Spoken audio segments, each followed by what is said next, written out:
Hoje vamos falar de uma das situações mais delicadas na vida de um jovem casal: a ajuda financeira que vem dos pais ou sogros. Deveria ser uma bênção pura e simples, mas muitas vezes esse dinheiro vem como fios invisíveis. Fios de expectativa, de opinião, de controle.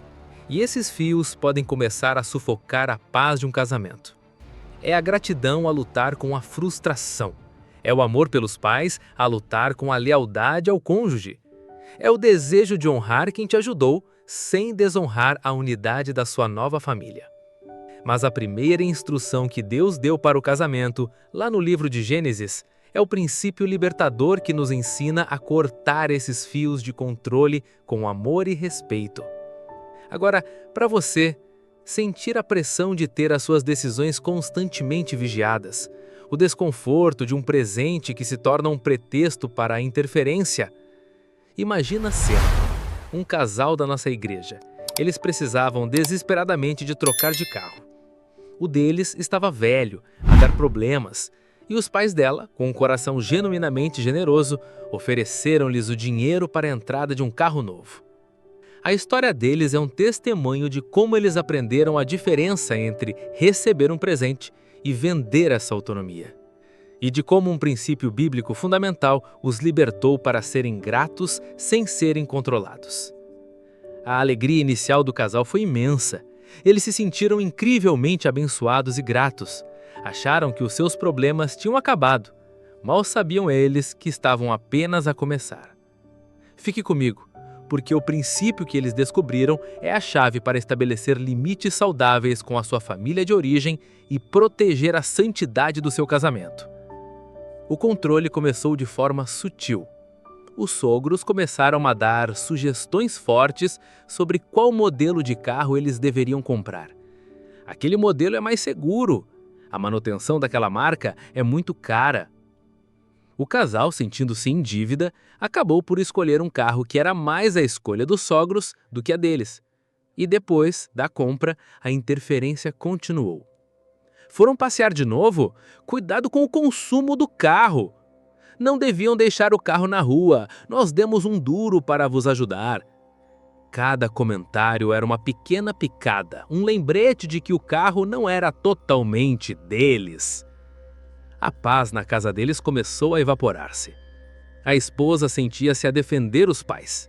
O marido sentia que cada decisão sua era julgada. O carro, que deveria ser uma bênção, tornou-se o símbolo da sua falta de autonomia. O ponto de ruptura chegou quando o casal decidiu fazer uma pequena viagem de fim de semana. A sogra, ao saber, disse: "Mas vocês têm dinheiro para viajar? Se calhar deviam ter usado o nosso dinheiro para comprar um carro mais barato, então."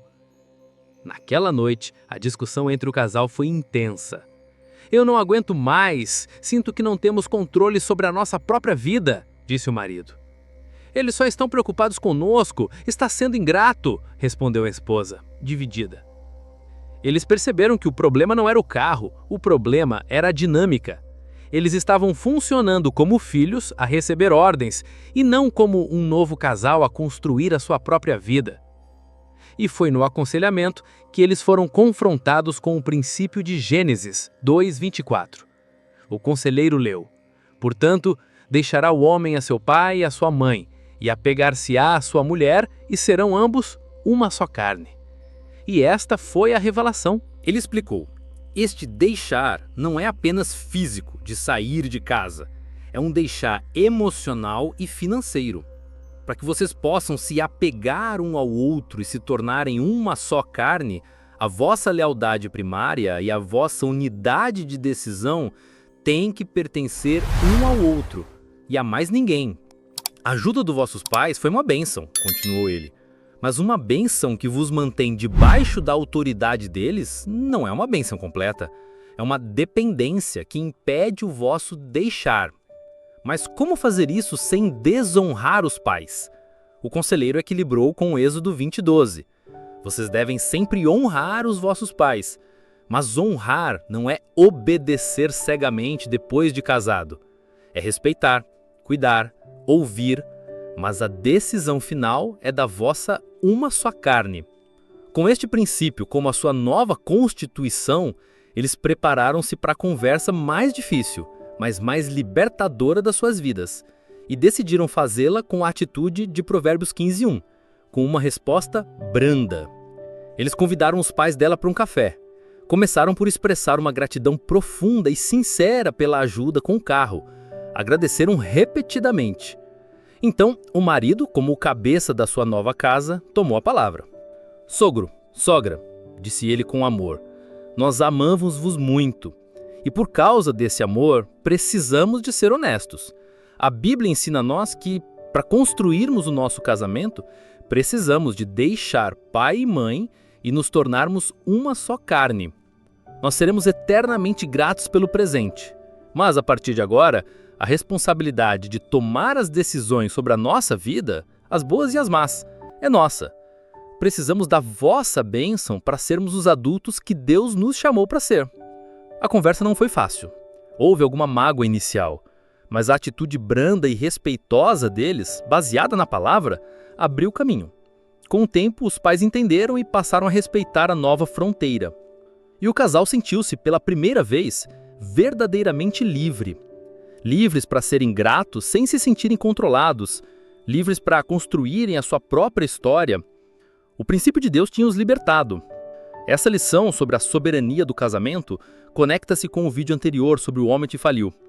Em ambas as histórias, a unidade do casal, seja para se reerguer de uma crise interna ou para se proteger de uma interferência externa, é o fator crucial.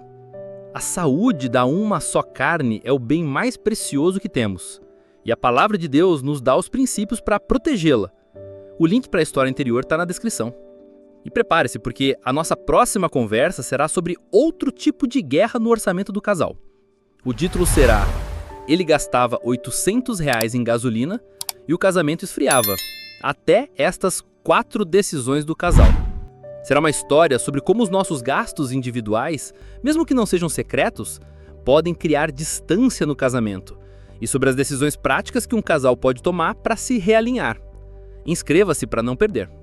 Se esta mensagem sobre estabelecer limites saudáveis com amor te deu coragem ou clareza, deixe o seu like. O seu gesto ajuda esta verdade libertadora a chegar a outros casais que podem estar vivendo sobre este mesmo controle. E use os comentários para partilhar.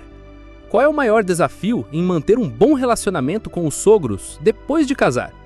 E não se esqueça de me dizer de que cidade você está assistindo. Se você conhece um jovem casal a navegar esta fase da vida, partilhe este vídeo com eles. Pode ser o encorajamento que eles precisam para se tornarem a unidade forte que Deus os chamou para ser.